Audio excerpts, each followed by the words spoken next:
Hi everyone.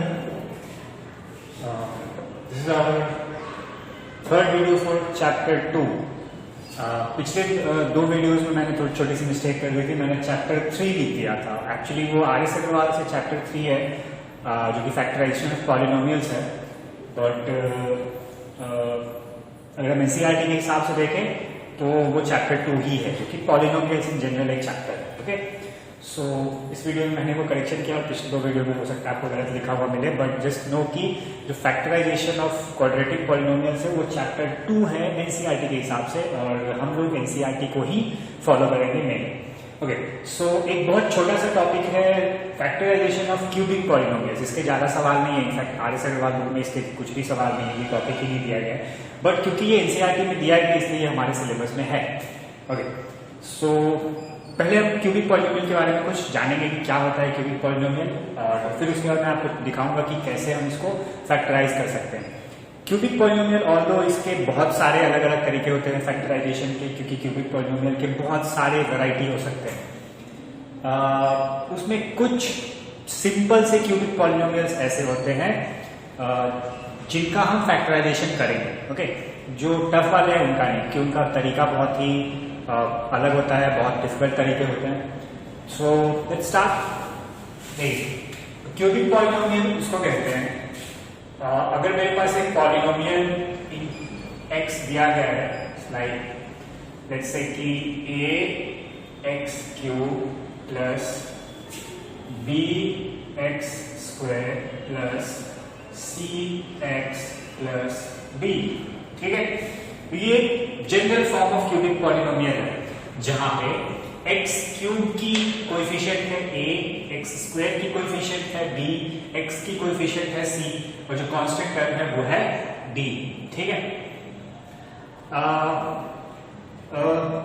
In general हम cubic polynomial को factorise करने का, मैंने अभी भी बताया कि उसके बहुत से तरीके होते हैं, जनरल तरीके.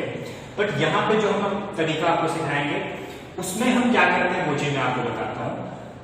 क्यूबिक पॉलिनोमियल को हमें ये कोशिश करना है कि उसको हम किसी तरीके से रिड्यूस करके एक क्वाड्रेटिक पॉलिनोमियल ले आए. रिड्यूस करने का क्या मतलब है, जैसे आप x square minus y square को ऐसा लिख सकते हैं कि x plus y into x minus y. Right, ठीक है, x square minus y square को ऐसा लिख सकते हैं. तो यहां पे हो क्या रहा है कि मेरे पास दो पावर की वेरिएबल्स थी. राइट, मतलब जो वेरिएबल्स है उनकी पावर 2 है. बट इस क्वाड्रेटिक इक्वेशन को हमने कन्वर्ट कर दिया और हमने इसको as a product of 2 linear polynomials लिखा है. राइट, तो यही नहीं, एग्जैक्टली नहीं, बट कुछ सिमिलर तरीका हम अपनाएंगे. यहां पे हम क्या करेंगे, इस क्यूबिक पॉलिनोमियल को as a product of 1 linear polynomial and 1 quadratic polynomial हम इसको लिखने की कोशिश करेंगे. तो मेरा मेन अप्रोच क्या रहेगा, to write this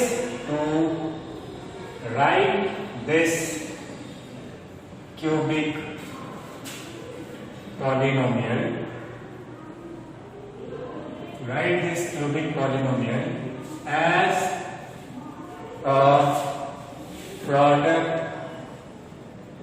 of 1 linear polynomial and 1 quadratic. ठीक है, हमारा अप्रोच क्या रहेगा, just write approach here. Approach.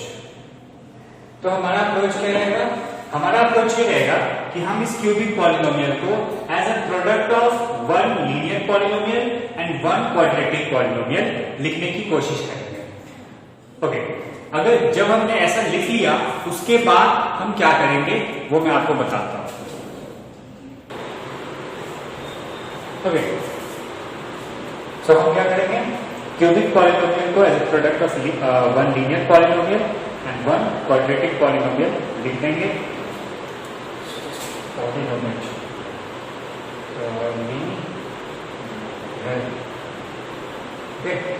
One linear polynomial and one quadratic polynomial. तो ध्यान रखिएगा कि हम कर क्या रहे हैं, हम कर रहे हैं कि एक क्यूबिक पॉलिनोमियल को as a product of one linear polynomial and one quadratic polynomial express कर रहे हैं। ठीक है, ओके। तो इसका कोई बहुत बेसिक अप्रोच है, बहुत सिंपल अप्रोच है। तो मैं आपको जस्ट एक क्वेश्चन करके दिखाता हूँ कि करेंगे कैसे इसको। ठीक है, so we have a cubic polynomial given है कि cubic polynomial is given as x cube minus 23x square plus 142x minus 150। ठीक है, ये हमारा क्यूबिक पॉलिनोमियल दिया गया है, राइट। कैसे फैक्टराइज करेंगे, हमें इसको ब्रेक करके एक लीनियर पॉलिनोमियल और एक क्वाड्रेटिक पॉलिनोमियल लाना है, as a product of those two polynomials इसको लिखना है। ठीक है, तो कैसे ब्रेक करेंगे, तरीका ये कहता है कि आप ये देखो कि 120 के फैक्टर्स क्या क्या हैं जो आपका कांस्टेंट है। ठीक है, तो पहला स्टेप हम क्या करेंगे, right all the factors of D. ठीक है, डी मतलब कांस्टेंट टर्म, हमें कांस्टेंट टर्म के सारे फैक्टर्स लिखने हैं। ठीक है, उसके बाद सेकेंड हम क्या करेंगे, check by trial and error. Trial and error if one of the factors is a solution to the given polynomial। ठीक है, हमें करना क्या है, हमें जो d जो कांस्टेंट टर्म है उसके सारे फैक्टर्स लिखने हैं। उसके बाद ट्रायल एंड एरर से आई मीन एक एक करके सारे फैक्टर्स को यहां पुट करके तुम्हें ये चेक करना होगा कि क्या उसमें से कोई भी एक फैक्टर ऐसा है जो इस सॉल्यूशन, इस इक्वेशन, इस पॉलिनोमियल का एक रूट हो। रूट का मतलब क्या, सॉल्यूशन का मतलब क्या है कि बेसिकली वो फैक्टर डालने पे इस ये पूरा का पूरा पॉलिनोमियल जीरो हो जाएगा, राइट। ठीक है, ओके। सो 120 के फैक्टर्स लिखते हैं सबसे पहले। ठीक है, तो फैक्टर्स ऑफ 120, तो ये हो जाएगा +-1 +-2 +-3 +-4 +-5 +-6। उसके बाद 7 तो नहीं होगा, 8 होगा, तो +-8, 9 भी नहीं होगा, +-10, उसके बाद +-12 +-15 +-20 एंड सो ऑन। और भी आगे आएंगे 24 30 40 60, ये सब भी फैक्टर्स हो गए। बट लेट्स जस्ट सी कि क्या इन्हीं में से मुझे कोई ऐसा मिल गया अगर, तो आगे जाने की जरूरत नहीं। और सबसे पहले हम शुरू करेंगे इसको चेक करना जीरो से। ठीक है, जीरो ऑल्दो 120 का फैक्टर नहीं है, बट हम सबसे पहले क्या चेक करेंगे कि इस इक्वेशन में हम x के जगह अगर जीरो डालते हैं तो क्या ये पूरा इक्वेशन जीरो हो जाता है या नहीं। उसके बाद 1 पे चेक करेंगे, फिर -1 पे चेक करेंगे, फिर 2 पे, फिर -2 पे, इस तरीके से हम आगे बढ़ेंगे। तो सबसे पहले इसमें जीरो डालिए, जीरो डालेंगे तो ये जीरो, ये भी जीरो, ये भी जीरो, बच गया -120, negative 120 which is not zero.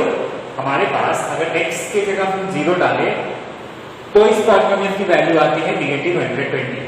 तो सर्टेनली मैं ये चीज कह सकता हूं कि zero is not a root or a solution of the given polynomial. Consider the next integer 1. तो 1 डालेंगे, 1 डालेंगे तो ये 1 होगा। ओके, हाँ, तो 1 डालेंगे अगर यहाँ पे तो ये होगा 1। चलिए डाल के देखते हैं एक करके। तो 1 अगर डालेंगे, ये है p of x, तो p of 1 कितना आता है मुझे ये चेक करना है। तो 1 का क्यूब 1 -23x स्क्वायर 1 होगा, तो ये -23, फिर ये भी 1 है तो ये +142 और ये है -120, ठीक है। इसको और इसको जोड़ने पे आता है 143 जो कि नेगेटिव है, और इसको जोड़ने पे आता है पॉजिटिव 143, तो ये आ जाएगा आपका 0, ठीक है। तो यहां से मुझे ये पता चल गया कि 1 is one of the solutions to the given polynomial, ठीक है। तो फैक्टर थ्योरम हम याद कीजिए, फैक्टर थ्योरम याद कीजिए, या यूं कहिए कि रिमाइंडर थ्योरम, कोई भी, दोनों एक ही चीज है। तो फैक्टर थ्योरम ये कहता है कि अगर 1 is a factor of any given polynomial, then x minus 1 is sorry. Factor theorem ये कहता है कि if alpha is a solution to a given polynomial, then x minus alpha is a factor of the given polynomial. मैं फिर से repeat कर रहा हूं, फैक्टर थ्योरम ये कहता है कि alpha, where alpha is any constant, if alpha is a solution to a given polynomial, then x minus alpha is a factor of the given polynomial. तो यहां से हम सर्टेनली ये चीज कह सकते हैं कि 1 is a solution to this polynomial, and that means कि x minus 1 is a factor of p of x, right? तो यहां से हम ये चीज सर्टेनली फॉर श्योर कह सकते हैं कि x minus 1 p of x का एक फैक्टर होगा। चलिए ठीक है, तो ध्यान में रखिए कि हमने अप्रोच क्या बताया था आपको। अप्रोच ये है कि हमें इस क्यूबिक पॉलिनोमियल को as a product of 1 linear polynomial and 1 quadratic polynomial लिखना है। अगर आपको ये चीज दिख रहा है कि ये लीनियर पॉलिनोमियल है, राइट, और ये चीज एक फैक्टर है px का, ठीक है, तो क्या मैं ऐसा कह सकता हूं कि p of x is equal to x minus 1 multiplied by g of x। अगर x minus 1 एक फैक्टर है इसका मतलब ये है कि x माइनस में हम कोई एक दूसरा पॉलिनोमियल मल्टीप्लाई करेंगे तो यहां तक पहुंच जाएगा। अब देखिए मेरा लीनियर पॉलिनोमियल आ गया। अब बेसिकली ये जो g of x है ये क्या आएगा, ये क्वाड्रेटिक आएगा, क्योंकि ये लीनियर आ गया, ये क्वाड्रेटिक होगा, दोनों मिला के क्यूबिक पॉलिनोमियल बनाएगा। तो हमें p of x पता है, x minus 1 पता है, हमें निकालना है g of x। इसके बहुत सारे तरीके हैं, या तो आप सिंपली इसी इक्वेशन को थोड़ा चेंज करते हैं, तो यहां से हम ये कह सकते हैं कि g of x is equal to p of x divided by x minus 1। Okay, अगर आपको पॉलिनोमियल की डिवीजन अच्छे से आती है तो आप सिंपली क्या करिए, x minus 1 से डिवाइड कर दीजिए जो भी p of x है, और जो भी आपका क्वोशिएंट आएगा, आई एम श्योर कि रिमाइंडर 0 आएगा। रिमाइंडर 0 आना ही है, क्यों? क्योंकि x minus 1 फैक्टर है, तो जो भी आपका क्वोशिएंट आएगा वही हो जाएगा g of x, और वो एक क्वाड्रेटिक ही आएगा फॉर श्योर। एक वो तरीका है। दूसरा तरीका ये है कि हम इसी पॉलिनोमियल को हम इस तरीके से तोड़े कि यहीं से हम x minus 1 कॉमन निकाल के अलग करें, ठीक है। तो मैं वो वाला अप्रोच ट्राई करूंगा, आप लोग ये वाला भी अप्रोच ट्राई कर सकते हैं। x minus 1 से डिवाइड कर दीजिए p of x को एक एक करके, और जो क्वोशिएंट में आएगा वो हो जाएगा क्वाड्रेटिक g of x, ठीक। सो मैं कॉमन निकालने की कोशिश करता हूं। तो अपने पास गिवन है यही चीज जो x cube minus 23x square plus 142x minus 120, इसी को मैं अलग तरीके से लिख रहा हूं। इसको हम ऐसे लिखते हैं x cube minus x square minus 23x square. हमने क्या किया, इस 23 को एक x स्क्वायर निकाल दिया, यहां लिखा है, फिर ये 22 लिखा, ठीक है। फिर plus 22x plus 120x minus 120, ठीक है। ध्यान से देखिए हमने क्या किया है, हमने इस पॉलिनोमियल को चेंज नहीं किया, हमने इस पॉलिनोमियल को जस्ट अपने फायदे के लिए, अपने हिसाब से, अपने कन्वीनियंस के लिए, इसको सॉल्व करने के लिए थोड़ा बहुत इसका फॉर्म बदला है, रूप बदला है, ठीक है। क्योंकि यहाँ पे 23x स्क्वायर था तो उसको हमने तोड़ के ऐसे लिख दिया, यहाँ पे 142x था तो उसको हमने तोड़ के ऐसे लिख दिया, जैसे कि हम क्वाड्रेटिक में फैक्टराइज करने के लिए कैसे ब्रेक करते हैं, तो वैसे ही, ठीक है। वैसे ही कुछ वैसा ही हमने यहाँ पे ब्रेक किया। अब ध्यान से देखिए, अगर इन दोनों टर्म से मैं एक्स स्क्वायर निकाल देता हूं तो यहां बचता है एक्स और यहां बचता है -1। फिर इन दोनों टर्म से अगर मैं नेगेटिव ऑफ 22x निकाल देता हूं तो यहां बचता है x -1। ठीक, सिमिलरली यहां पे अगर आप 120 निकाल लीजिए कॉमन तो x -1।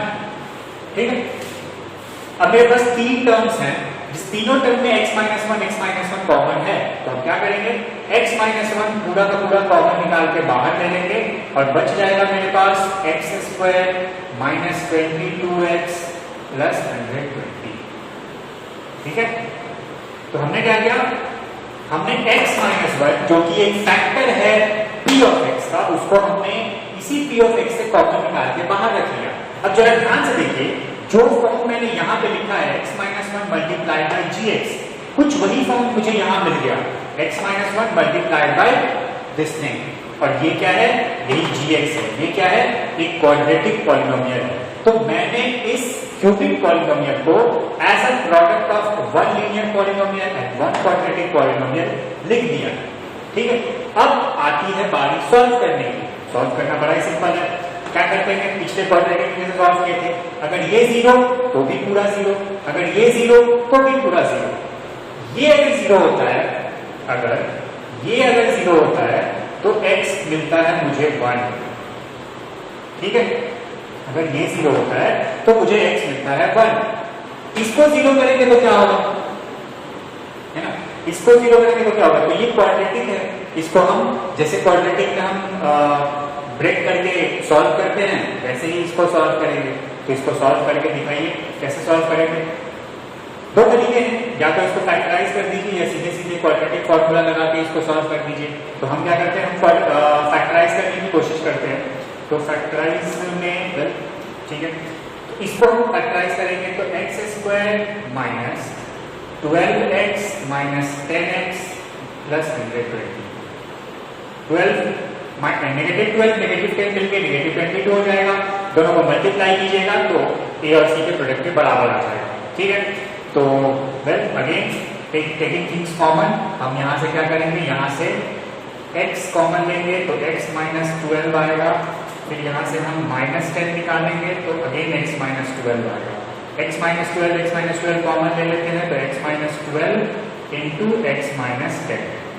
अब फिर यहां से आ जाएगा x = 12 और 10। ठीक है, तो हमने क्या किया, सिंपल सा तरीका है, क्यूबिक पॉलिनोमियल को सॉल्व करना आसान नहीं है, इसलिए हम क्यूबिक पॉलिनोमियल को as a product of one linear polynomial and one quadratic polynomial express कर देंगे। जैसे एक लीनियर पॉलिनोमियल आ गया, उसको 0 से इक्वेट करेंगे तो एक सॉल्यूशन मिल जाएगा। क्वाड्रेटिक को सॉल्व करना भी आपको पता है, हमने सॉल्व किया है ढेर सारा क्वाड्रेटिक। तो देखिए, ये मेरा इक्वेशन था।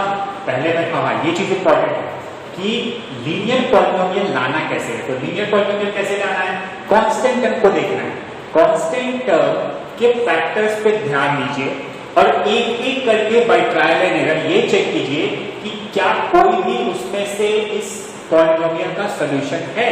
पहले हमने वही चेक किया था, हमने +1 को चेक किया, लकीली +1 ही इसका सॉल्यूशन था। ठीक है, हो सकता है कि +1 नहीं होता, -1 होता, हो सकता था कि +2 नहीं होता, -2 होता, राइट। तो हम एक एक करके चेक करेंगे, यूजुअली छोटे नंबर्स में ही हमें मिल जाए। ओके, आई होप कि आपको ये वीडियो अच्छा लगा हो, पसंद आया हो, मे बी आपको समझ में आया हो।